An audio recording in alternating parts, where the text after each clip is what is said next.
शीतला माता की पूजा सनातन धर्म में विशेष रूप से स्वास्थ्य और रोगों से रक्षा के लिए की जाती है।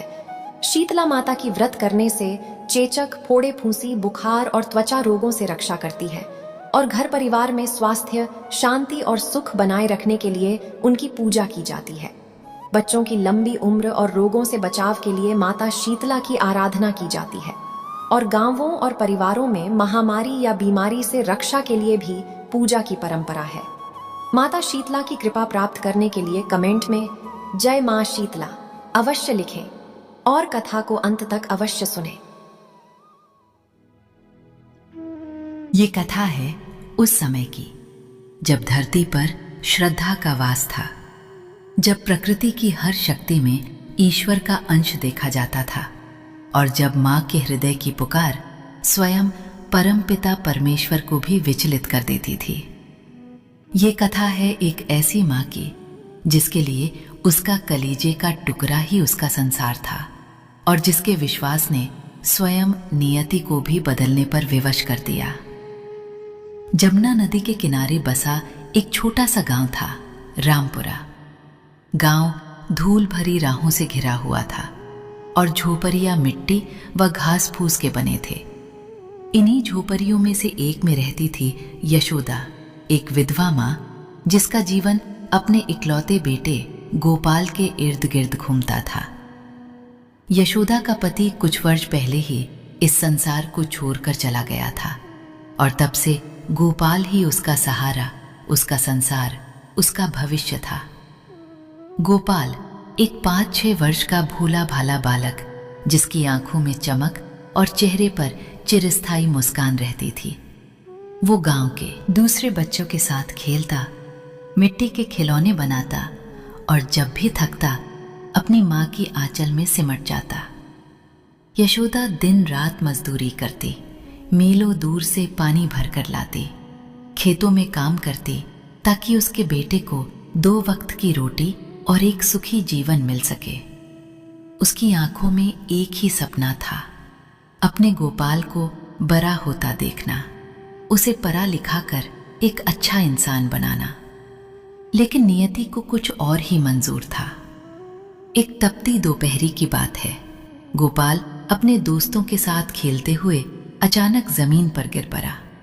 उसका शरीर आग की तरह तपने लगा और कुछ ही पलों में उसके पूरे बदन पर छोटे छोटे लाल दाने उभर आए। यशोदा जो घर में आटा गूंथ रही थी, बेटे की चीख सुनकर भागी।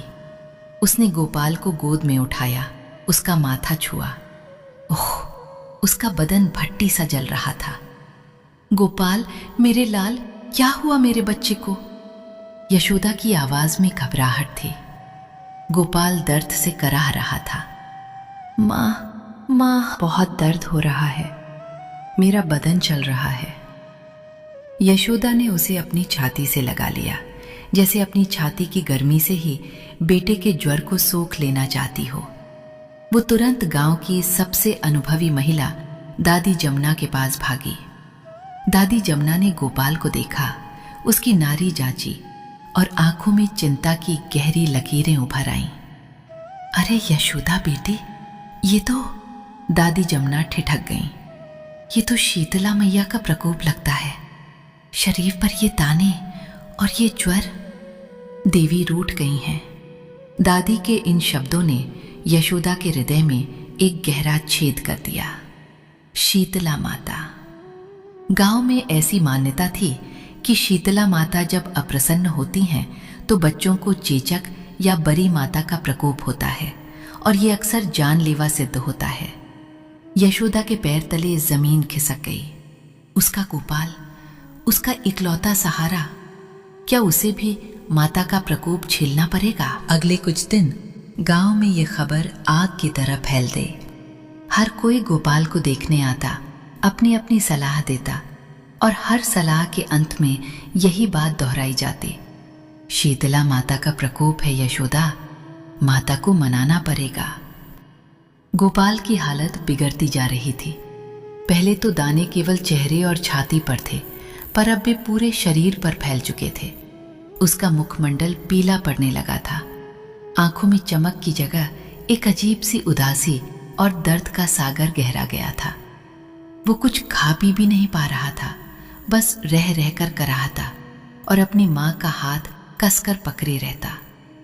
माँ, पानी, माँ। गोपाल की आवाज इतनी धीमी हो गई थी कि यशोदा को झुककर सुनना पड़ता। हाँ मेरे लाल, अभी लाई, थोड़ा शहद मिला दूं पानी में, उससे गला ठीक रहेगा। कहते हुए यशोदा की आंखों से आंसू झरझर बहने लगते। वो अपने बेटे को इस तरह पीड़ा में नहीं देख सकती थी। उसका कोमल बदन, जो अभी कुछ दिन पहले तक उछल कूद से भरा रहता था, अब निस्तेज पड़ा था। गोपाल माँ का हाथ कसकर पकड़ लेता और दर्द से सिसकता। यशोदा उसे सहलाती, उसके माथे को चूमती, उसके बालों को संवारती, पर भीतर ही भीतर वो खुद भी टूट रही थी। हे विधाता, ये तूने कैसी विधाता रची है? मैंने ऐसा कौन सा पाप किया था जो मेरे इकलौते बेटे को इस भयानक कष्ट से गुजरना पड़ रहा है?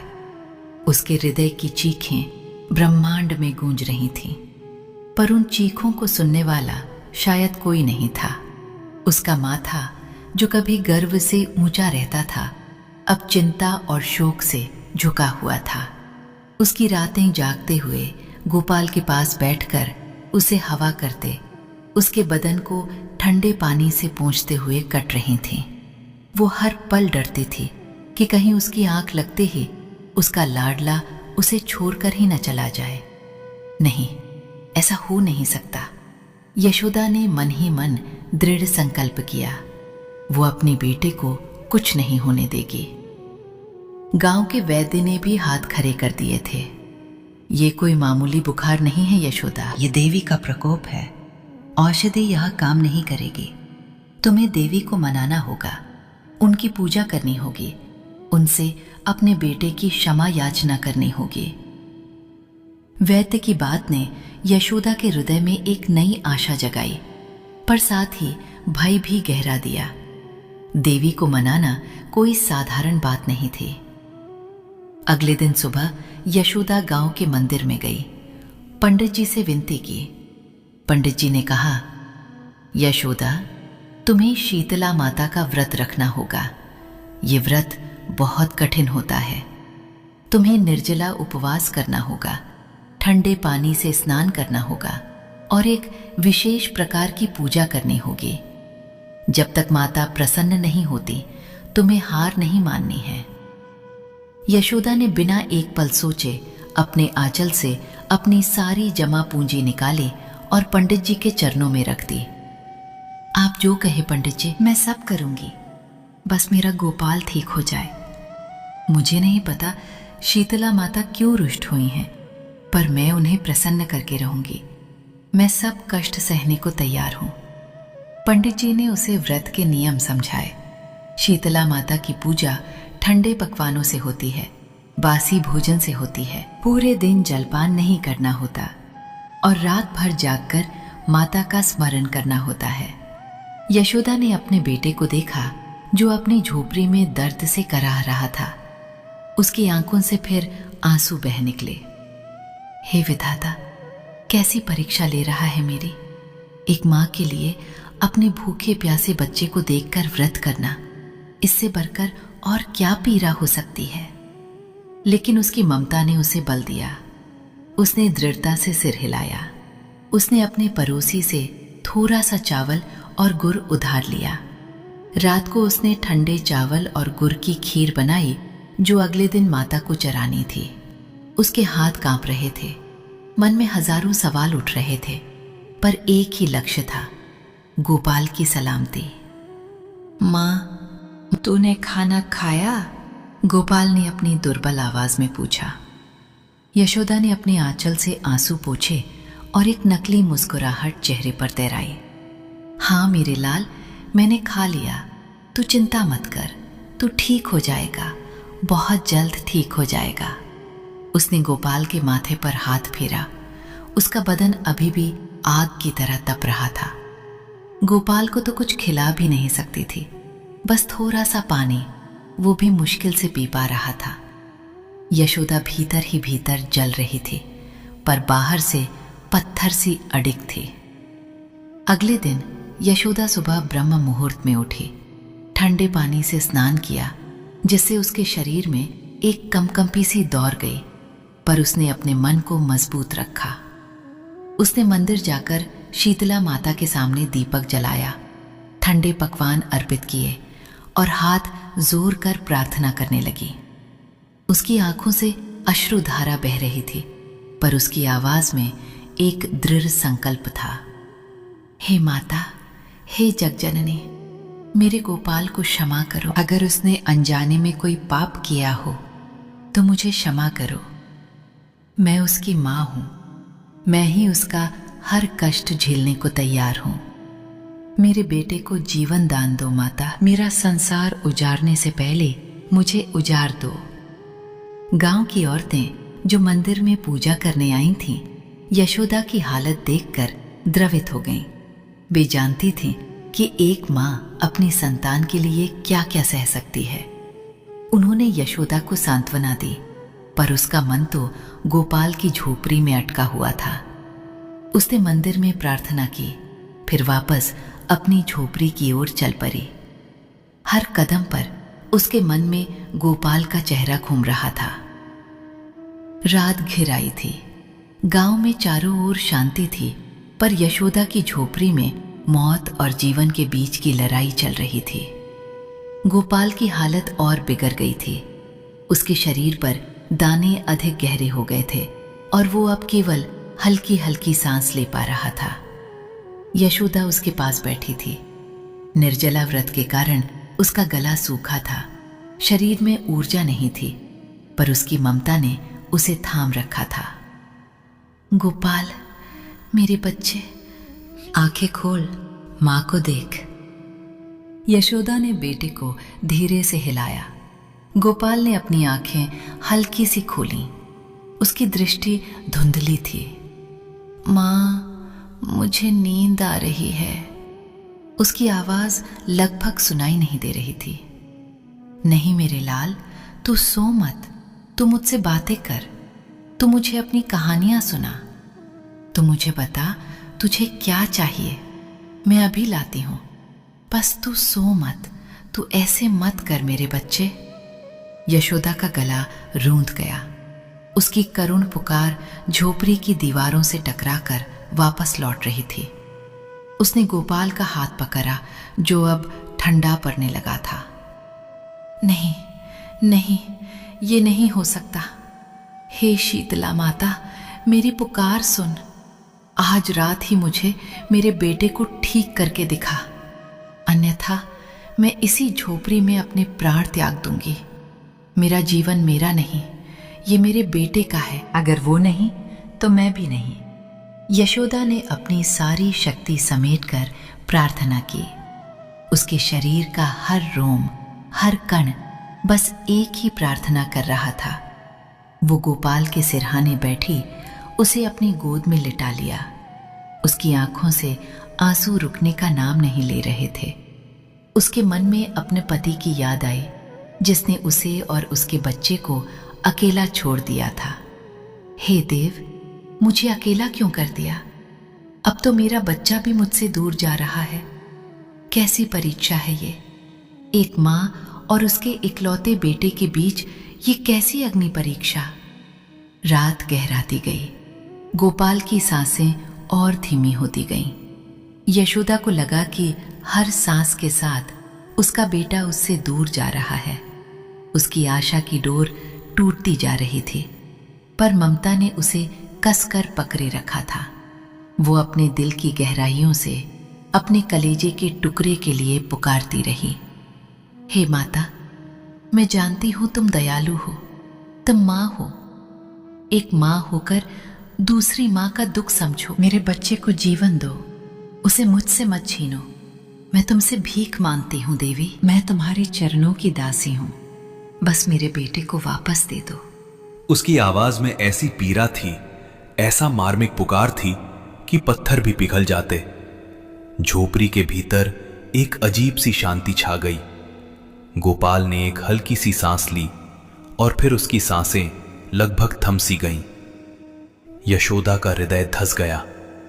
उसने अपनी आंखों को कसकर बंद कर लिया और एक अंतिम हृदय विदारक चीख उसके हलक में अटकी रह गई। उसने अपने बेटे को कसकर अपनी छाती से लगिया, जैसे उसे अपने भीतर समा लेना चाहती हो, ताकि वो उसे हमेशा के लिए अपने पास रख सके। यशोदा ने अपनी आंखें मूंद रखी थीं। उसके शरीर में अब जरा भी शक्ति नहीं बची थी। वो बस अपने बेटे के निष्प्राण से शरीर को पकड़े बैठी थी। उसी क्षण झोपड़ी में एक अद्भुत प्रकाश फैल गया। यह प्रकाश इतना शीतल और दिव्य था कि यशोदा ने धीरे से अपनी आंखें खोली। एक पल के लिए उसे लगा कि वो सपना देख रही है या उसका मन उसे भ्रमित कर रहा है। उसके सामने उसी झोपड़ी के अंधेरे कोने में, जहां तक सूरज की रोशनी भी कभी ठीक से नहीं पहुंच पाती थी, एक अलौकिक आकृति प्रकट हुई। एक तेजस्वी नारी, श्वेत वस्त्रों में सुशोभित, उनके हाथों में कलश और झाड़ू, उनके मस्तक पर दिव्य तेज, उनकी आंखों में असीम करुणा और शांति थी। ये स्वयं शीतला माता थीं। यशोदा ने अविश्वास से उन्हें देखा। उसकी जुबान लड़खड़ा गई, शरीर कांपने लगा। वो कुछ बोल नहीं पा रही थी, बस उनके चरणों में गिरना चाहती थी, पर उसके शरीर में जरा भी हलचल करने की शक्ति नहीं थी। माता शीतला ने अपनी दिव्य वाणी में कहा, उत्तरी, मेरी बेटी यशोदा, भयभीत न हो, मैं तुम्हारी पुकार सुनकर आई हूं। यशोदा की आंखों में फिर से आंसू भर आए, पर इस बार वे भय के नहीं बल्कि असीम श्रद्धा और कृतज्ञता के थे। हे माता, हे जगजननी, आप साक्षात यहाँ? माता शीतला मुस्कुराईं। उनकी मुस्कान में पूरे ब्रह्मांड का सुकून समाहित था। उन्होंने अपने एक हाथ से यशोदा के सिर पर हाथ फेरा और अपने दूसरे हाथ से गोपाल को स्पर्श किया। जिस क्षण उनका हाथ गोपाल को लगा, यशोदा ने महसूस किया कि गोपाल का शरीर तुरंत शीतल होने लगा। दाने गायब होने लगे थे और उसकी सांसें सामान्य होने लगी थीं। माता ने फिर कहा, हाँ बेटी, मैं तुम्हारी सच्ची भक्ति से प्रसन्न हुई हूं। तुमने एक माँ की तरह अपने पुत्र के लिए जो तप किया है वो अतुलनीय है। तुम्हारी श्रद्धा, तुम्हारा प्रेम और तुम्हारी अडिग निष्ठा ने मुझे यहाँ आने पर विवश किया है।